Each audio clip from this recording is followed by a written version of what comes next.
Hello everyone, and welcome back to AniMonolith's Tensei Slime Light novel summary series. Picking up from the previous events, as Velgrynd continued handling international communications, the Foreign Affairs Minister watching her was left speechless. Moments earlier, he had assumed that if things went wrong, he could simply blame her for everything. But after witnessing how effortlessly she made world leaders obey her, his attitude changed completely. Fear and awe replaced his earlier arrogance.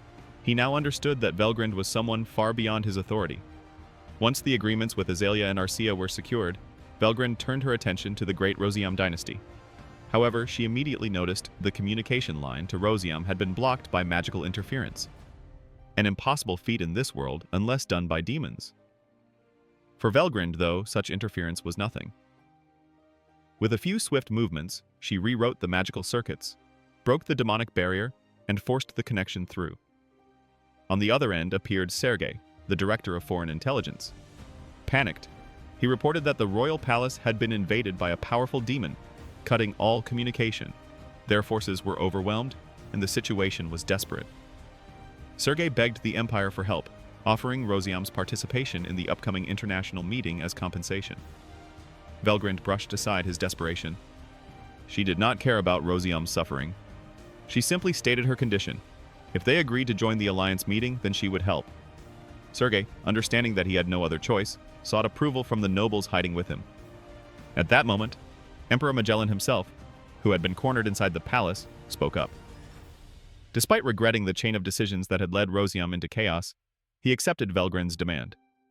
Whether out of duty or hopelessness, he agreed to her terms. Hearing their consent, Velgrynd immediately acted. With a single spell, she warped space and opened a shimmering portal directly in front of Sergei. On the other side was Velgrynd's location. The entire Rosiam group, including the Emperor, was transported instantly out of the besieged palace, an unimaginably divine feat for this world. Everyone who witnessed this miracle, foreign officials, Rosiam nobles, even high-ranking bureaucrats, fell into stunned silence. It was obvious now that Velgrynd was a being no one could afford to oppose. Respect and fear quickly replaced all earlier doubts. With Rosiam safely evacuated and the country's commitment secured, the alliance was now supported by 3 nations. All that remained was China. But since China had previously agreed to participate as long as the other nations accepted, their cooperation was now guaranteed. The foreign ministry officials proudly promised Velgrynd they would negotiate the remaining details themselves. Meanwhile, Velgrynd addressed the Rosiam refugees. She had fulfilled her side of the deal by saving those in the room, but she made it clear that rescuing others still trapped in the palace was beyond the contract. Still, she added that if the demon threat was eliminated quickly, those survivors might yet be saved. Sergei and Magellan bowed deeply in gratitude. Magellan even offered rewards, but Velgrynd dismissed them. There was nothing a human emperor could give her. What she wanted instead was their future cooperation. When Magellan respectfully asked for her name, she answered Ryuo, a title she allowed humans to use. The Rosiam nobles were then guided away to temporary accommodations. In the meantime, the foreign affairs officials demonstrated remarkable coordination, arranging hospitality without being told. Velgrynd even acknowledged their competence. One official, Yamamoto Kanji, seized the opportunity to win Velgrynd's favor. He served her premium tea and rare wartime sweets he had personally acquired at great cost. Velgrynd enjoyed them, and much to Yamamoto's delight. A short time later, another official rushed back with news. China had formally agreed to the meeting. With that acceptance, the conditions for the 5-nation summit were complete. Thanks to Velgrynd's direct intervention, diplomacy that would normally take months had been achieved in a single day. The world was now unified under one cause: to form an alliance against the demon threat, with Velgrynd's influence at the center of every step. Afterwards, Velgrynd went to report to Emperor Akira Sakura about the upcoming 5-nation meeting. She casually informed him that she would arrange everything as soon as Rudra, her beloved emperor, was free. Akira was stunned. Every time he witnessed her actions, his understanding of her power deepened. Something that should have taken months of negotiation had been resolved by Velgrynd, as if it were a simple favor. Akira thanked her sincerely. Even though he feared relying too much on Velgrynd, he also understood that the only way to repay her was to trust her completely. Seeing his gratitude, Velgrynd smiled with genuine happiness. Rudra's joy was her own. Leaving the throne room, she returned to the foreign ministry and instructed them to prepare a conference room for the next day. Of course, she also praised Yamamoto for his hard work. though everyone knew his success depended entirely on that premium tea and rare sweets. Still, Velgrynd valued the gesture. By the next morning, Yamamoto had transformed the assigned room into an elegant meeting hall. Thick cushions, polished furnishings, snacks, drinks, and attendants, all carefully arranged to uphold the dignity of the empire. Velgrynd approved. Yamamoto practically melted in joy at her compliment, while his subordinates quietly felt both pride and envy. Seated before the communication array, Velgrynd began receiving foreign leaders. The first was President George of the United States of Azalea. With a wave of her hand, she opened a space-time portal and transported him instantly to the room, astonishing his ministers. Velgrynd was delighted to see George again. After all, only a few days had passed from her perspective since she last met him 25 years ago. They reminisced about the past, but as they talked, Velgrynd noticed the subtle shift in George's emotions. She immediately understood the source of his anxiety, his son Emil. When asked, George finally confessed the truth. A few days earlier, Azalea had been attacked by demons, not a full invasion, but a warning. Their commander, David Reagan, sent a message demanding that the government surrender. If they complied, the demons claimed they would spare the officials by not taking over their bodies. If they refused, the Grand South Sea Fleet, already under demonic control, would attack the capital and expose the truth to the public, triggering mass panic and political collapse. To make matters worse, the messenger delivering the ultimatum had been Emil himself, now possessed by a demon that copied his body and memories. George, torn between duty and despair, begged Velgrynd for help. She smiled calmly, telling him to trust her. Her reassurance instantly eased his panic.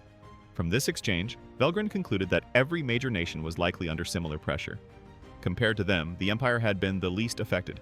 But worldwide, the situation was deteriorating rapidly, and the demons' strategy was clear. Subjugate humanity through fear, then use humans as replacements to expand their numbers. Velgrynd promised George two things. She would save Emil, and she would protect the honor of Azalea. George, moved to tears, accepted. When their discussion ended, Yamamoto signaled the attendants, who guided George and his ministers to their waiting room. They all left visibly relieved. Velgrynd's confidence was enough to calm even the most desperate leader. Velgrynd's next guests were the rulers of the Holy Archaea Empire. With a single space-time gate, she transported Emperor Zhang and his entourage directly into the conference hall. While the ministers were pale with confusion, their young emperor, blonde hair, blue eyes, barely in his 20s, displayed only arrogance. "So you are Velgrynd," he declared, chin lifted proudly. "I am Zhang, Emperor of Archaea. You claim to be Kaldina, the goddess who blessed Emperor Shin, my ancestor, don't you?" Velgrynd blinked in mild surprise at the name. Kaldina? She quickly understood the problem.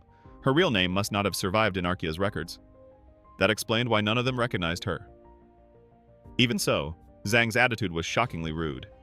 Everyone in the room, from Archaea's 7 sacred vessels to the Empire's staff, held their breath in terror. She had just opened a dimensional portal before their eyes, and yet their emperor dared to accuse her of being a fraud. Yamamoto Kanji, who had just risked his life bribing Velgrynd earlier, stared at Zhang in disbelief. How can anyone be this stupid? If Riwo-sama snaps, we're all dead.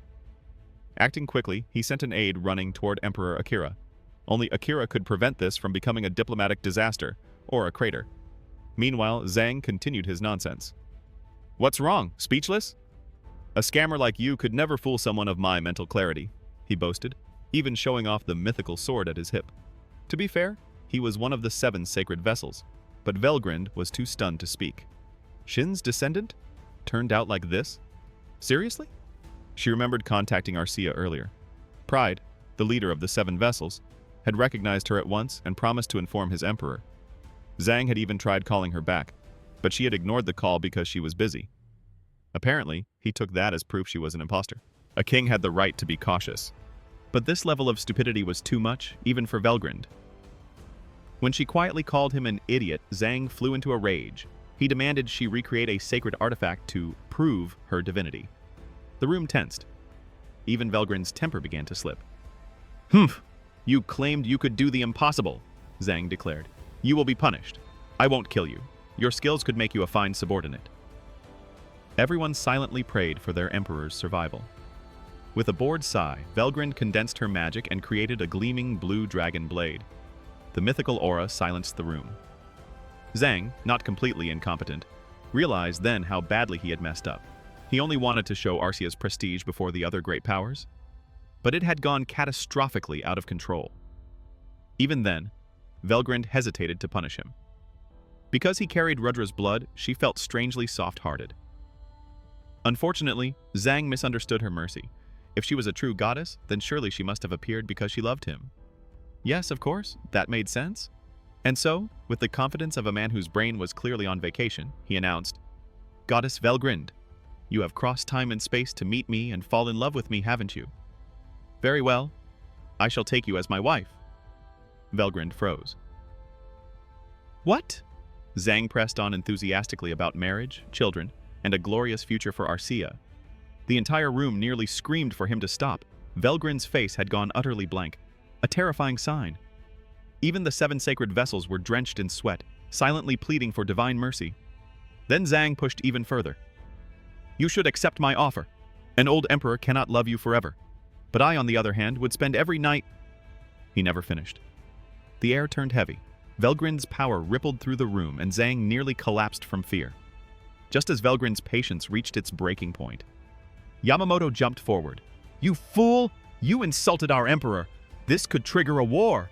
We will deal with this outrage!" His voice cracked with forced fury, but his real purpose was clear. Someone angry enough to overshadow Velgrynd gives her something else to focus on. It worked. Velgrynd's wrath began to cool, and that was exactly when Emperor Akira Sakura arrived. "Riwo," he said gently, "don't let his words trouble you. Zhang Dono must have simply been testing your sincerity." Velgrynd paused, then nodded. "Ah, I see. I didn't want to believe Shin's descendants had grown that foolish. That explanation makes more sense." The crisis dissolved instantly.